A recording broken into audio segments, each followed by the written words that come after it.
Hello and welcome to the last Beer Bros episode of the week. Today we drink another Texas beer. I'm Mr. Meeseeks, look at me! Oh God. So for our final beer of the week, we've got, coming once again from Southern Star Brewery in Conroe, Texas, Half Nelson IPA. Half Nelson, that's a wrestling move. Did you know that? It is. Yes. That's why it's got a wrestling dude on the can.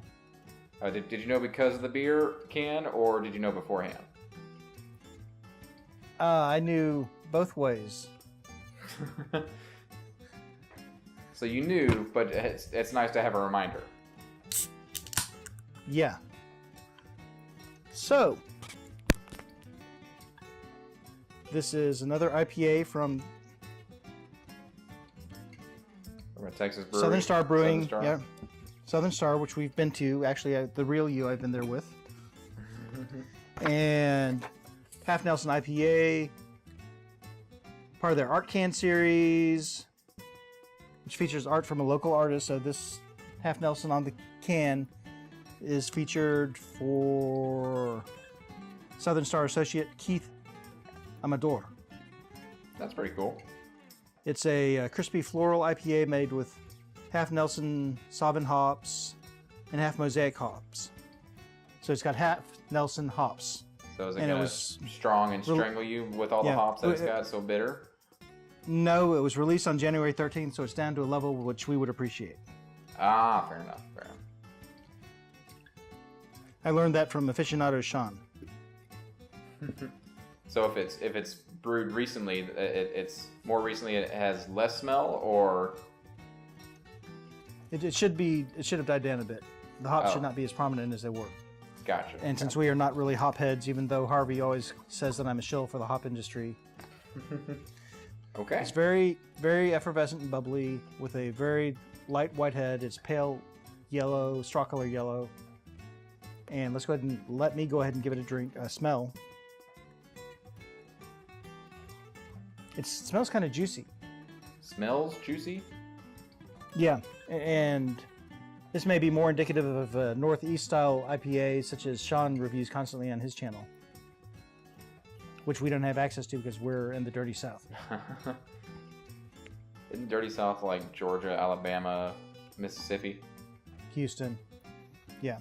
So, okay. Juicy, nice appearance. A lot of bubbles just hanging around in there.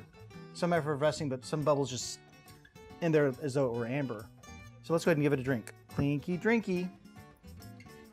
Ha ha. So what do you think? I have Very to live malty. vicariously through you. Very, very malty. It's got a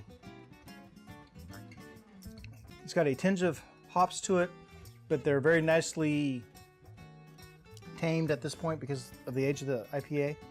And being is that none of the beer bros seem to really like IPAs, that's good.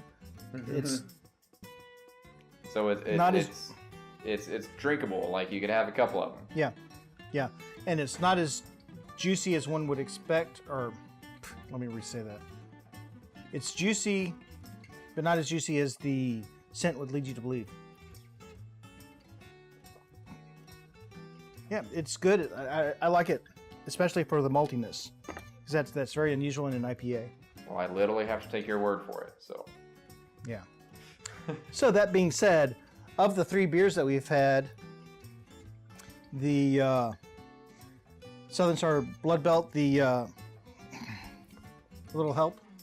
The Lizard Scorcher from the Lizard Scorcher, and the Half Nelson IPA. Which was your favorite beer of the week? It sounded like your Southern Star beers would be more of my palate, so I think I'm going to go on faith and say that I like the Blood Orange. Oh, okay. Yeah, that was an excellent one. Okay. In space. Any final thoughts? No, it's been fun getting back together for even in a hologram form. So. Okay. So with that, be sure to like, comment, and subscribe, and we will see you next time for more beer. Until then, okay, Google, delete image of Krista Bobbin. What?